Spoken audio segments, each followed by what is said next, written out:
விழுந்த எம்ஜிஆர், இந்திரா காந்தியின் காலை தொட்ட கருணாநிதி, கால்களை தொட்டு வணங்கிய மு.க. ஸ்டாலின், தவழ்ந்து சென்ற எடப்பாடி. திமுக என்ற கட்சியில இருந்து விலகி சில பிரச்சனைகளால அதிமுக என்ற புதிய கட்சியை உருவாக்குனாரு எம்ஜிஆர். அந்த கட்சியில அந்த உருவாக்கின அந்த ஆண்டே அவர் ஜெயிச்சது ஒரு மிகப்பெரிய சாதனை அப்படின்னு சொல்லலாம். எம்ஜிஆர் அவர்கள் அண்ணாவை கொள்கை தலைவராக கொண்டு உருவாக்கப்பட்டதுதான் அண்ணா திராவிட முன்னேற்ற கழகம்ன்றது நம்ம எல்லாருக்குமே தெரியும். அண்ணா தான் உயிருக்கும் மேல் அப்படின்னு சொல்லக்கூடிய எம்ஜிஆர் அவர்கள் ஒருவருடைய காலில் போய் விழுறதுன்றது தவறான செயலா அப்ப கருதப்பட்டுச்சு அப்படின்னு தான் சொல்லலாம். எம்ஜிஆரின் கொள்கை என்ன? ஒரு மனிதன் இன்னொரு மனிதனுக்கு தாழ்ந்தவன் இல்ல, யாரும் யாருடைய காலையும் விழக்கூடாது அப்படின்றதுதான்.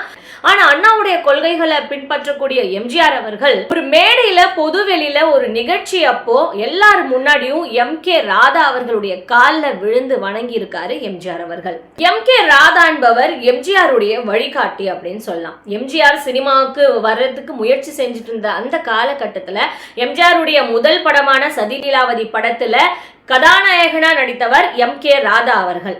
அவர் தான் எம்ஜிஆருக்கு முக்கியமான ஒரு வழிகாட்டியா எம்ஜிஆர் கருதிட்டு இருந்தாரு. ஒரு காட்ஃபாதர் மாதிரின்னு வச்சுக்கலாமே. கலைத்துறை கலைஞர்களுக்கு விருது வழங்கும் விழாவில் எம்ஜிஆர் அவர்கள் முதலமைச்சரா சீஃப் கெஸ்டா போயிருக்காரு. அந்த நேரத்தில் எம்.கே. ராதா அவர்கள் விருது வாங்குறதுக்கு மேடைக்கு வராரு. எம்ஜிஆர் அவர்கள் என்ன பண்றாரு, எல்லாருக்கும் விருது கொடுத்துட்டு இருந்தாரு. ஆனா எம்.கே. ராதாவுக்கு மட்டும் விருது கொடுக்காம நெடுஞ்செழியன் அவர்கள் கையில விருதை கொடுத்து அதை எம்.கே. ராதா அவர்களுக்கு கொடுக்க சொல்றாரு. இத பார்த்து எம்.கே. ராதா மனசு ரொம்ப கஷ்டத்துல போயிருக்கு. என்னடா இது, நம்ம பார்த்து வளர்ந்த ஒரு பையன் நமக்கு விருது கொடுக்கறதுக்கு யோசிச்சுட்டு நெடுஞ்செழியன் கையில இருந்து நமக்கு விருது கொடுக்குறாரு, நம்ம என்ன தவறு செஞ்சுட்டோம், ஏன் நம்மளை இப்படி தாழ்த்திட்டாரு அப்படின்னு சொல்லி அவர் ரொம்ப மனசுல வேதனை அடைஞ்சுக்கிட்டு எம்ஜிஆரை திரும்பி கூட பார்க்காம அப்படியே நடந்து போயிருக்காரு. நடந்து போயிட்டே இருக்கும்போது எம்.கே. ராதாவுடைய கால்களை யாரோ தொட்டு வணங்குற மாதிரி ஒரு ஃபீல். டக்குன்னு எம்.கே. ராதா திரும்பி பார்த்தா எம்ஜிஆர், சிஎம் ஆன எம்ஜிஆர் அவர்கள் அந்த மேடையில அத்தனை பேருக்கு முன்னாடி எம்.கே. ராதா அவர்களுடைய கால்களை தொட்டு வணங்கியிருக்காரு. உடனே எம்.கே. ராதாக்கு பயங்கர ஷாக். என்னப்பா இது அப்படின்னு சொல்லி கேட்கவே, ஐயா நான் உங்களுக்கு என் கையால் விருது கொடுக்கலன்னு சொல்லி தப்பாக நினச்சிக்காதீங்க, இன்னைக்கு நீங்கள் போட்ட பிச்சை தான் என்னோட வாழ்க்கை, இது நீங்கள் தான் என்னுடைய காட்ஃபாதர்ன்ற மாதிரி ரொம்ப புகழ்ந்து பேசிட்டு, நான் என் கையால் உங்களுக்கு விருது கொடுக்குற அளவுக்கு நான் பெரிய ஆள் இல்லைங்க ஐயா, நான் சாதாரண ஆளுன்னு தான் நான் நினைக்கிறேன், நீங்கள் ரொம்ப பெரியவர், அதனால தான் அவர்கிட்ட கொடுத்து நான் உங்களுக்கு விருது கொடுக்க சொன்னேன், தப்பாக நினச்சிக்காதீங்க ஐயான்னு சொல்லி காலில் விழுந்து தொட்டு கும்பிட்டு இருக்காரு எம்ஜிஆர்.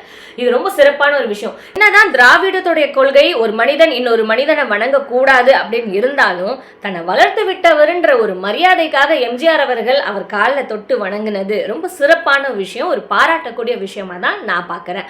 அண்ட் அது மட்டும் இல்லாமல் எம்ஜிஆர் இவர் காலில் மட்டும் விழுந்தீங்க, எம்ஜிஆர் இன்னொருத்தர் காலையும் இதே மாதிரி வேற ஒரு ஸ்டேஜில் விழுந்ததா ஒரு தகவல்கள் அந்த காலகட்டத்தில் பரவி இருக்கு. வி சாந்தாராமன்ற ஒரு பெரிய ப்ரொடியூசர் அந்த விழாவுக்கு கலந்துக்கிறதுக்காக வந்திருக்காரு. அப்போ எம்ஜிஆர் நவரத்னங்கள் பொருந்திய ஒரு அழகான மாலையை சாந்தாராமன் அவர்களுக்கு பரிசளிக்கிறதுக்கு கொடுக்க போகும்போது அந்த மாலை கை தவறி கீழே விழுந்துடுச்சான். உடனே சாந்தாராமன் அதை எடுக்கிறதுக்கு முன்னால எம்ஜிஆர் கீழே குனிஞ்சு அந்த மாலை எடுக்க போன அந்த செகண்ட் என்ன பண்ணிருக்காங்க, போட்டோகிராஃபர்ஸ் ஃபுல்லுமே டக்கு போட்டோ எடுத்துட்டாங்க. அதை எடுத்து மறுநாள் அப்படியே பேப்பர்ல என்ன பண்ணிட்டாங்கன்னா, திராவிட கொள்கையை பின்பற்றக்கூடிய அண்ணா திராவிட முன்னேற்ற கழகத்துடைய தலைவராகிய எம்ஜிஆர் அவர்கள் ஒரு ப்ரொடியூசருடைய காலை தொட்டு வணங்கினது பொது வெளியில ரொம்ப தவறான விஷயம் மாதிரி எல்லாருமே பேச ஆரம்பிச்சிட்டாங்க. ஆனா உண்மையா நடந்தது என்னன்னா, எம்ஜிஆர் அவர்கள் அவருடைய காலை தொட்டு வணங்கல, அந்த மாலையை கீழே போட்டதை மட்டும்தான் அவர் எடுத்திருக்காரு. அதை உடனே ஒரு பரபரப்பா ஒரு தவறான செய்திகளை அப்ப பரப்பியிருக்காங்க. ஆனா எம்ஜிஆர் அவர்கள் இதை பெருசா கண்டுக்கவே இல்லையா. எம்ஜிஆர் மட்டும் தான் காலில் விழுந்தாரா? அண்ணாவுடைய கொள்கைகளை உயிரினும் உயிரா நினைக்கிற மு. கருணாநிதி அவர்கள் யார் காலையும் விழலையா அப்படின்னு சொல்லி நீங்க கேட்கறது எனக்கு நல்லாவே கேட்குது. கண்டிப்பாங்க இது ஒரு பெரிய செய்தியா ஒரு பெரிய சர்ச்சையா போயிட்டு இருந்தது அந்த காலகட்டத்தில் அப்படின்னு தான் சொல்லணும். மு. கருணாநிதி அவர்கள் இந்திரா காந்தி அம்மையாருடைய காலை தொட்டு வணங்கிட்டாரு, ஒரு பெண்மணியோட காலை ஒரு தமிழ்நாட்டு தலைவர் தொட்டு வணங்குறதா அப்படின்னு சொல்லி மிகப்பெரிய ஒரு சர்ச்சை வெடிச்சிச்சு. ரொம்ப கேவலமா பேசிட்டு இருந்தாங்க அந்த நேரத்தில் அப்படின்னு தான் சொல்லணும். ஆனா அது நடக்கவே இல்லை அப்படின்றதான் உண்மை. இப்போ இந்த போட்டோவை நீங்களே பாருங்க. இதுல என்னன்னு பாத்தீங்கன்னா, இந்திரா காந்தியோட காலை தொட்டு வணங்குறாரு கலைஞர் அவர்கள் அப்படின்னு தான் எல்லாருமே பரப்பியிருந்தாங்க இந்த செய்தியை. ஆனா உண்மையா அவர் தொட்டு வணங்கினது யாருடைய காலில் தெரியுமா? அண்ணாவுடைய நினைவால அண்ணா அறிவாலயத்தை தொடங்கினாரு. அந்த அண்ணா அறிவாலயம் கட்டி முடித்த பிறகு அதை திறக்கிறதுக்கு அண்ணாவை கூப்பிடலான்னு பார்த்தா அந்த நேரத்துல அண்ணா உயிரோட இல்லை.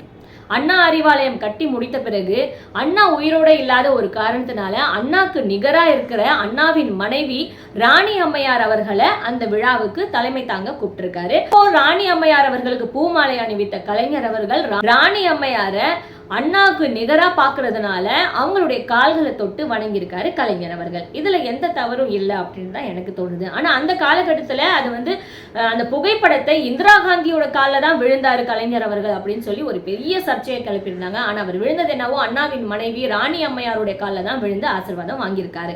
இதுதான் உண்மையான ஒரு விஷயம். எம்ஜிஆர் காலில் விழுந்த கதையை தெளிவுபடுத்தியாச்சு, கலைஞர் அவர்கள் காலில் விழுந்த கதையும் தெளிவுபடுத்தியாச்சு. அப்புறம் என்ன, எடப்பாடி அவர்கள் காலில் விழுந்த கதையை பத்தி நம்ம எல்லாருக்குமே தெரியுமே. அவர் எடப்பாடி அவர்கள் காலில் விழுந்து தான் ஆட்சியை பிடிச்சாரு, தவழ்ந்து போய் தான் ஆட்சியை பிடிச்சாருன்னு சொல்லி இப்போ வரைக்குமே திராவிட மாடல் கட்சியான திமுகவினர் வந்து சொல்லிட்டே தான் இருக்காங்க. ஒரு வேலை நடக்கணும் அப்படின்னா ஒருத்தவங்களுடைய கையை பிடிக்கிறத விட அவங்களோட காலில் விழுறது தவறே இல்லை.